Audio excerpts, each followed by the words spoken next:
आकाशवाणी भोपाल से प्रस्तुत हैं प्रादेशिक समाचार।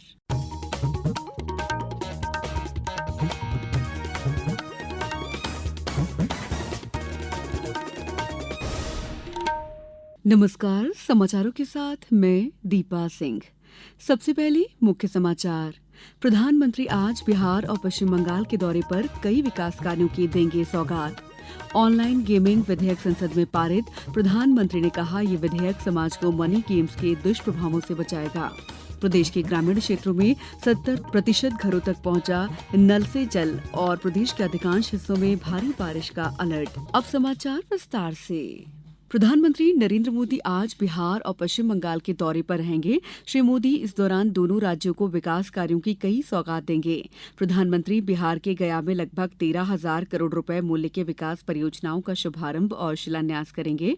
वे 2 रेलगाड़ियों को हरी झंडी दिखाकर रवाना करेंगे और उपस्थित जन समुदाय को संबोधित करेंगे। इसके बाद वे गंगा नदी पर औंटा सिमरिया पुल परियोजना का उद्घाटन करेंगे। इससे मोकामा और बेगूसराय के बीच सीधा संपर्क उपलब्ध होगा।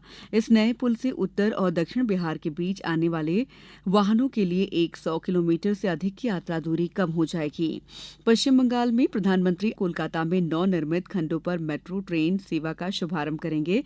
वे जोसोर रोड मेट्रो स्टेशन से जय हिंद विमान भांडर स्टेशन तक स्वयं मेट्रो से यात्रा करेंगे। इसके बाद वे कोलकाता में 5,200 करोड़ रुपए मूल्य से अधिक की विकास परियोजनाओं का शुभारंभ और शिलान्यास करेंगे। प्रधानमंत्री नरेंद्र मोदी ने कहा है कि संसद द्वारा पारित ऑनलाइन गेमिंग भारत को गेमिंग, नवाचार और रचनात्मक सृजनशीलता का केंद्र बनाने की उनकी सरकार की प्रतिबद्धता को दर्शाता है। श्री मोदी ने सोशल मीडिया पोस्ट में कहा है कि ये विधेयक समाज को ऑनलाइन मनी गेम्स के दुष्प्रभावों से भी बचाएगा। उन्होंने कहा कि सरकार ई स्पोर्ट्स और ऑनलाइन सोशल गेम्स को बढ़ावा देगी। इससे पहले कल संसद में ऑनलाइन गेमिंग संवर्धन और विनियमन विधेयक 2025 पारित कर दिया है। इसे राज्यसभा ने भी मंजूरी दे दी। इस विधेयक में ऑनलाइन मनी गेम्स की पेशकश, संचालन या सुविधा पर पूर्ण प्रतिबंध लगाने का प्रावधान है। कानून का उल्लंघन करने पर 3 साल तक की कैद और 1 करोड़ रुपए तक के जुर्माने या दोनों का प्रावधान किया गया है। इलेक्ट्रॉनिक्स और सूचना प्रौद्योगिकी मंत्री अश्विनी वैष्णव ने कहा है कि ऑनलाइन मनी गेमिंग के कारण कई परिवारों को आर्थिक तंगी का सामना करना पड़ा है। देश का कोई कोना ऐसा नहीं था जिसमें से ऑनलाइन मनी गेम्स के कारण परिवार नष्ट हो रहे। समाज में एक बहुत बड़ी कुरीति है, उस कुरीति को समाप्त करने की जरूरत है। और जैसे नशा फैलता है उसी तेजी से ये कुरीति फैल रही थी, तो इसको समाप्त किया गया। लेकिन साथ ही साथ जो गेमिंग का पॉजिटिव एस्पेक्ट है, ई स्पोर्ट्स और ऑनलाइन सोशल गेम्स, उसको प्रमोट करने के लिए भारत को एक गेम मेकिंग हब बनाने के लिए एक अच्छा समय पे लिया हुआ निर्णय है। कठोर कदम है, लेकिन ये समाज में इसकी जरूरत। हानिकारक ऑनलाइन मनी गेम्स पर पाबंदी लाने वाले विधेयक के संसद से पारित होने पर हर क्षेत्र के लोगों ने स्वागत किया है। आकाशवाणी के साथ चर्चा करते हुए भोपाल के सॉफ्टवेयर डेवलपर अक्षय श्वेब ने कहा, सबसे बड़ी बात यह है कि अब ई स्पोर्ट्स को इंडिया में प्रॉपर रिकग्निशन मिलेगा। रेगुलेशंस के साथ हम ग्लोबली कॉम्पीट भी कर पाएंगे। मैंने खुद स्कूल और कॉलेजेस में टूर्नामेंट्स खेले हैं और मुझे लगता है कि वही एनर्जी हम प्रोफेशनल लेवल पर दिखा सकते हैं। खास करके 2027 में जब ओलंपिक्स में ई स्पोर्ट्स का डेब्यू होने वाला है, तो इस बिल की मदद से हम इंडियन प्लेयर्स को वर्ल्ड स्टेज पर शाइन करने का मौका मिलेगा। मुझे लगता है कि ये कदम बिल्कुल सही है। सेफ और क्लीन गेमिंग को बढ़ावा देना और रिस्की गेम्स को रोकना। इसी तरह युवा पुनीत सूर्यवंशी ने इसे राहत वाला बिल बताया। नमस्कार, मेरा नाम पुनीत सूर्यवंशी है और मैं एक विद्यार्थी हूँ। मेरा मानना है promotion and regulation of online gaming bill 2025 हमारे देश में रिस्पॉन्सिबल ऑनलाइन गेमिंग को बढ़ावा देगा। भारत युवाओं का देश है और हमारे देश का पोटेंशियल यूथ, खासकर मध्यम वर्ग के युवाओं में बढ़ रहे गेमिंग एडिक्शन की चेन को तोड़ने और सेलिब्रिटीज़, जिनमें खासकर एक्टर्स और क्रिकेटर्स के द्वारा सैरोगेट एडवर्टाइजिंग के नाम पर ऐसे ऐप्स के प्रमोशन को रोकने के लिए भी ये एक अर्थपूर्ण रास्ता साबित होगा। ये समाचार आप आकाशवाणी मध्य प्रदेश से सुन रहे हैं। ये समाचार बुलेटिन YouTube पर Madhya Pradesh news All India Radio channel पर और Facebook साथ ही X प्लेटफॉर्म पर AIR न्यूज भोपाल पर सुने जा सकते हैं। इसके अलावा आप हमारी वेबसाइट newsonair.gov.in पर अथवा न्यूज ऑन AIR ऐप पर भी समाचार सुन सकते हैं। ब्रेक के बाद समाचारों में आपका एक बार फिर स्वागत है। मुख्यमंत्री डॉक्टर मोहन यादव ने कहा है कि प्रदेश सरकार की प्रतिबद्धता केवल हर घर तक नल से जल पहुंचाने की ही नहीं बल्कि सुनिश्चित करना भी है कि पेयजल सुविधा आने वाले वर्षों तक सतत और गुणवत्तापूर्ण रूप में उपलब्ध हो। मुख्यमंत्री डॉक्टर यादव ने कल भोपाल में ग्रामीण नल जल प्रदाय योजनाओं के संचालन और संधारण नीति के प्रारूप पर हुई बैठक में ये बात कही। उन्होंने कहा कि ग्रामीण नल जल योजनाओं के संचालन और संधारण की नीति को इस प्रकार तैयार किया जाए जिससे हर गांव में स्वच्छ पेयजल स्थायी व्यवस्था बने और किसी भी परिवार को पानी के लिए कठिनाई न उठाना पड़े। बैठक में जानकारी दी गई कि प्रदेश के ग्रामीण क्षेत्र में 70% घरों तक नल से जल पहुंचाया जा चुका है। मार्च 2027 तक 100% लक्ष्य पूरा कर लिया जाएगा।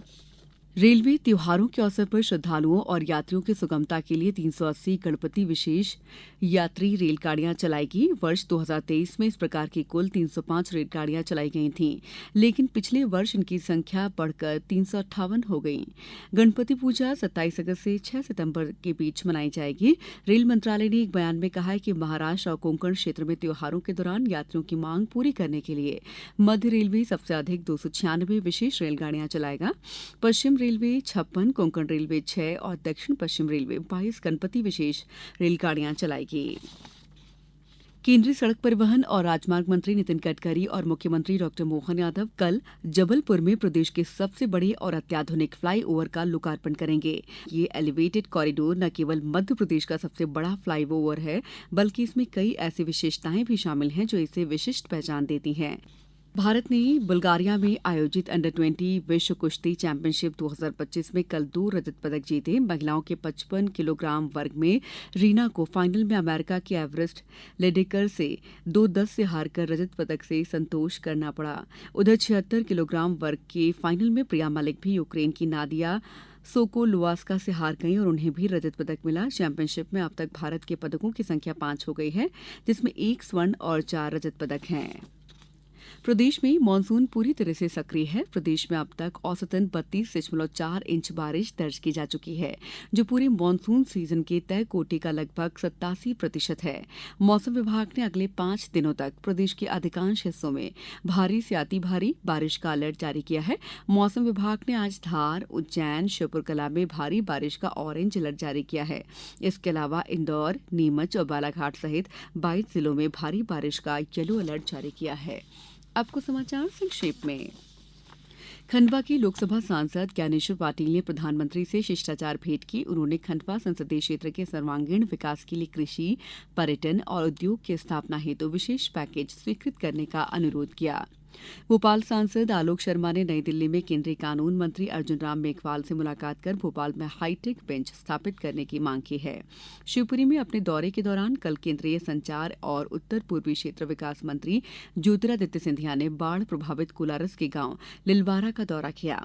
मध्य प्रदेश माध्यमिक शिक्षा मंडल ने शैक्षणिक सत्र 2025-26 में 10वीं और 12वीं के परीक्षा फॉर्म भरने के लिए automated permanent academic account record की अनिवार्यता को खत्म कर दिया है। मुख्यमंत्री तीर्थदर्शन योजना के अंतर्गत मंदसौर जिले से मथुरा वृंदावन की यात्रा का शुभारंभ हुआ। इस मौके पर जनप्रतिनिधियों और प्रशासनिक अधिकारियों ने श्रद्धालुओं का स्वागत किया और उन्हें ट्रेन में बिठाया। भारत सरकार के कृषि और किसान कल्याण मंत्रालय की national mission on natural farming योजना के तहत इंदौर जिले में 7 बायो इनपुट रिसोर्स सेंटर की स्थापना की जाएगी। जिले में योजना के तहत 10 नेचुरल फार्मिंग क्लस्टर बनाए गए हैं। इस बुलेटिन में बस इतना ही। अगला बुलेटिन दोपहर 2:10 पर। नमस्कार।